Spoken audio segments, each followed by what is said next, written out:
자, 오늘은 시간을 훌쩍 거슬러 올라가 보죠. 2500년 전 아테네의 한 법정입니다.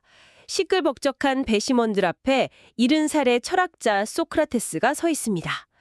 보내주신 자료들을 보니까 플라톤의 소크라테스의 변명은 기본이고 당시 시대상을 아주 깊게 파고든 해설서들까지 정말 입체적이더라고요. 이걸 가지고 도대체 왜 아테네가 자신들의 가장 위대한 지성을 죽음으로 몰았는지 그 미스터리를 한번 파헤쳐 보겠습니다. 네. 이게 단순히 유죄냐 무죄냐 이 문제가 아니라는 점이 정말 흥미로운 지점이죠. 이번 탐구의 핵심은 어떻게 한 개인이 자기가 평생 사랑했던 공동체와 돌이킬 수 없이 충돌하게 되는가. 바로 그 비극의 구조를 들여다보는 거거든요. 자료들을 쭉 따라가다 보면 이게 소크라테스 한 명의 재판이 아니라 전전에 패하고 모든 걸 잃을지 모른다는 그 공포에 휩싸인 도시 아테네 전체의 재판이었다는 걸 알게 되실 겁니다. 아, 그러네요. 그러니까 한 인물과 그 시대가 정면으로 부딪히는 지점이군요.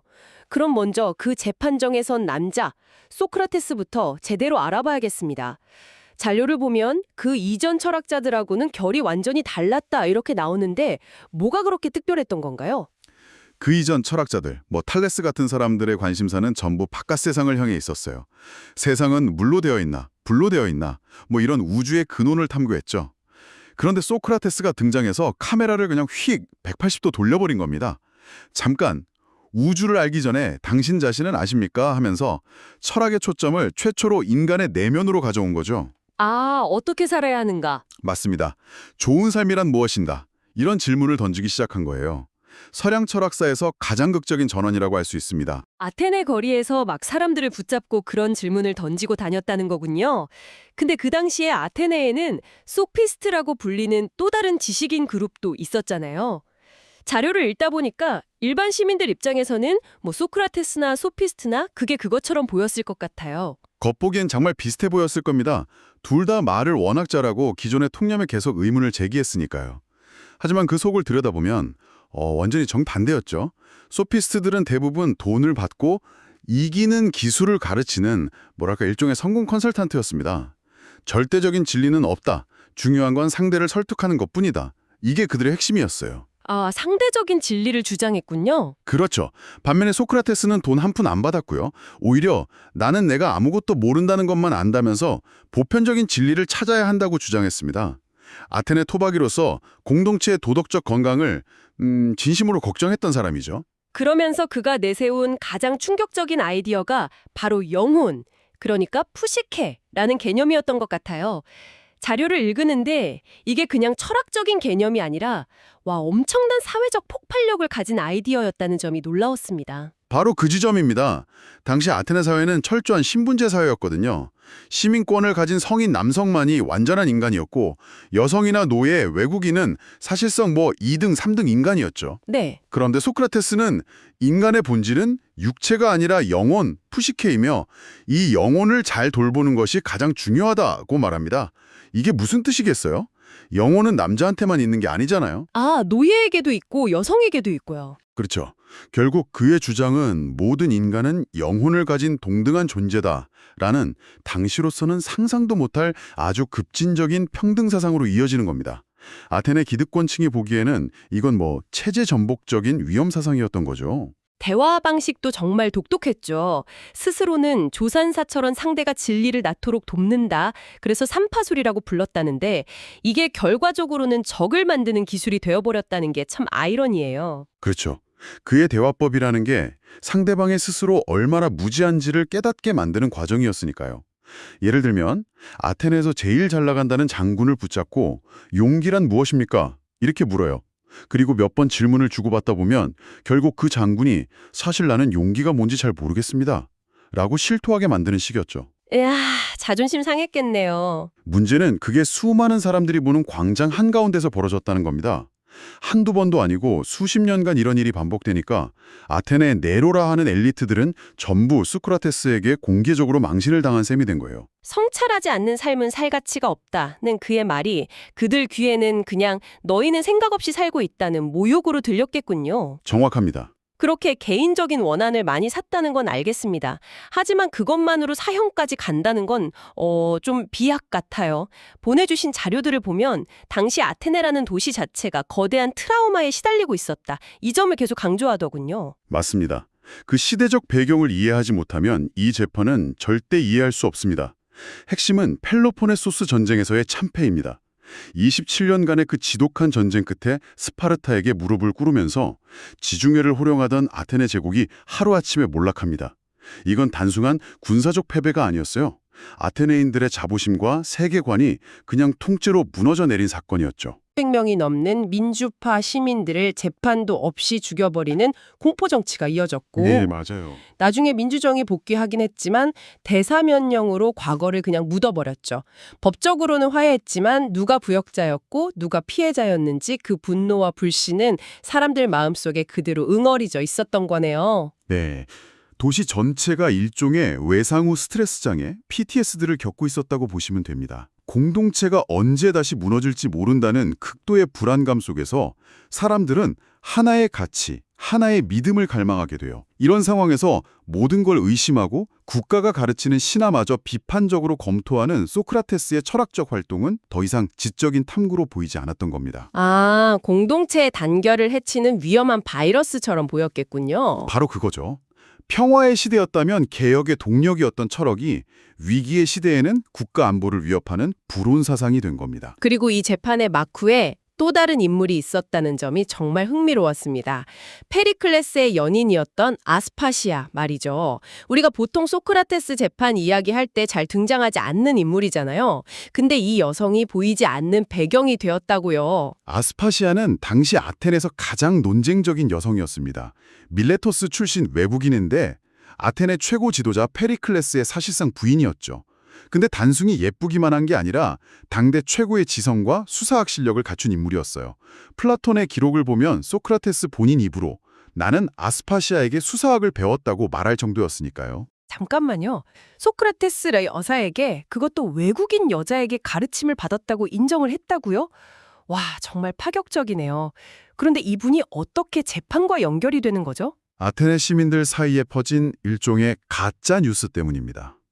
펠로폰네소스 전쟁의 중요한 도화선 중 하나가 아테네가 사모스 섬을 침공의 사건인데 이 침공이 아스파시아의 고향인 밀레토스를 돕기 위한 거였거든요. 그러자 페리클레스가 저 교활한 창녀에게 빠져서 우리 아들들의 사지로 몰아넣는 끔찍한 전쟁을 일으켰다. 이런 소문이 아테네 전역에 퍼진 겁니다. 아, 전쟁의 모든 책임을 아스파시아라는 한 여성에게 뒤집어 씌운 거군요. 네. 그런데 소크라테스가 바로 그 국민 밉상 아스파시아와 아주 절친한 사이였다는 사실.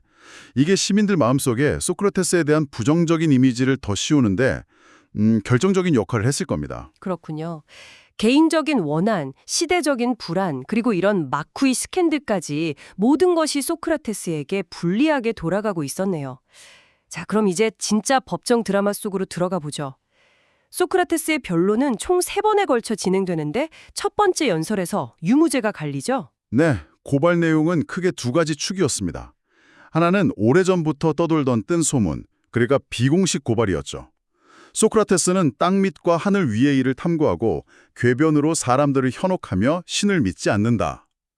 이건 사실 희극작가 아리스토파네스가 쓴 구름이라는 연극에서 소크라테스를 풍자한 이미지가 그냥 그대로 굳어진 거였고요. 아, 희극 속 이미지가 현실이 된 거네요. 그렇죠.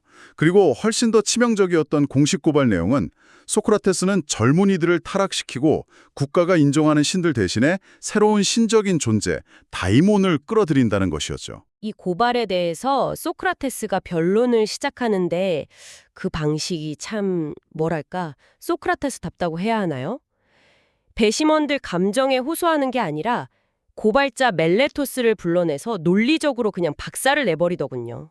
전형적인 소크라테스 방식이었죠. 내가 고의로 젊은이들을 타락시킬 리가 없다. 나쁜 사람과 함께 살면 나에게도 해가 온다는 걸 알기 때문이다. 또 내 안에서 들리는 신적인 목소리, 그 다이몬의 존재를 믿는다는 것 자체가 내가 신을 믿는다는 증거가 아니냐는 식으로 논리적 모순을 파고듭니다. 하지만 500명의 배심원들이 듣기엔 어땠을까요? 이건 변론이 아니라 자기들을 가르치려 드는 오만한 늙은이의 잔소리처럼 들렸을 겁니다. 기록에 따르면 법정은 배심원들의 야유와 고함으로 계속 소란스러웠다고 해요. 결국 1차 투표 결과 유죄 280표, 무죄 220표. 아주 근소한 차이로 유죄가 선고됩니다. 60표 차이였군요. 와, 충분히 뒤집을 수도 있었을 텐데 형량을 정하는 두 번째 연설에서 그는 스스로 무덤을 팝니다. 당시 법에 따라 피고인도 형량을 제한할 수 있었는데 그가 내놓은 제한이 정말 대단하더군요. 모두가 경악할 만한 제안이었죠.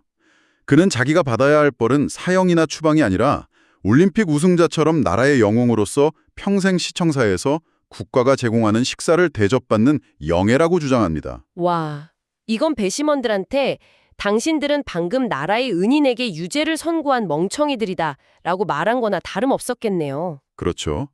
심지어 만약 나를 풀어준다면 나는 이 굼뜬 아테네라는 말을 깨우는 등해의 역할을 멈추지 않을 것이다 라고 선언하기까지 합니다. 와, 진짜 한치의 물러섬이 없네요. 자비를 구해도 모자랄 판에 오히려 배심원들을 도발한 거잖아요. 결과는 뭐 불보듯 뻔했겠네요. 네, 이 연설이 그의 운명을 결정지었습니다. 배심원들의 분노가 폭발한 거죠.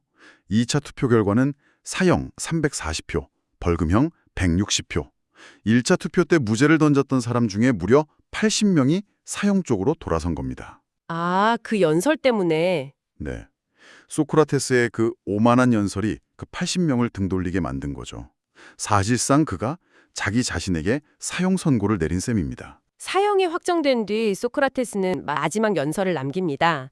자신을 죽음으로 몬 사람들과 또 끝까지 자신을 믿어준 사람들에게 각각 다른 말을 남기죠. 먼저 자신에게 사형표를 던진 사람들을 향해서는 일종의 예언을 남겨요. 당신들은 나를 죽임으로써 귀찮은 비판에서 벗어날 수 있다고 생각하겠지만 천만의 말씀이다.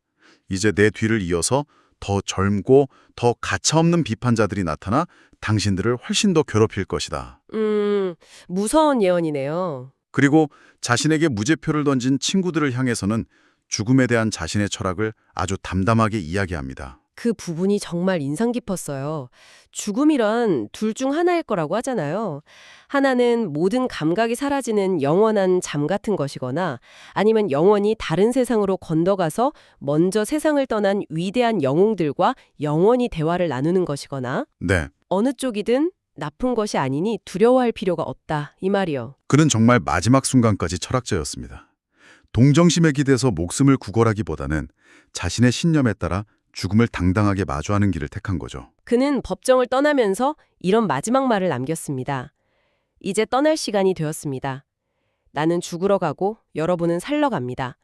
우리 중 어느 쪽이 더 나은 길을 가는지는 오직 신만이 아실 겁니다. 오늘 이 이야기를 마무리하면서 듣고 계신 여러분께 마지막 질문을 하나 던져보고 싶습니다. 소크라테스의 죽음은 개인의 양심과 비판의 자유가 위기에 처한 공동체의 안정과 질서라는 가치와 정면으로 충돌할 때 벌어지는 비극을 보여줍니다. 2500년이 흘렀지만 이 딜레마는 여전히 유효하죠. 만약 당신이 그날 그 아테네 법정의 배심원석에 앉아 있었다면 당신의 손은 어느 쪽으로 향했을까요? 우리 공동체를 위해 개인의 불편한 목소리를 잠재워야 할까요? 아니면 그 목소리를 지키기 위해 공동체의 혼란을 감수해야 할까요? 아마 쉽게 답할 수 없는 질문일 겁니다.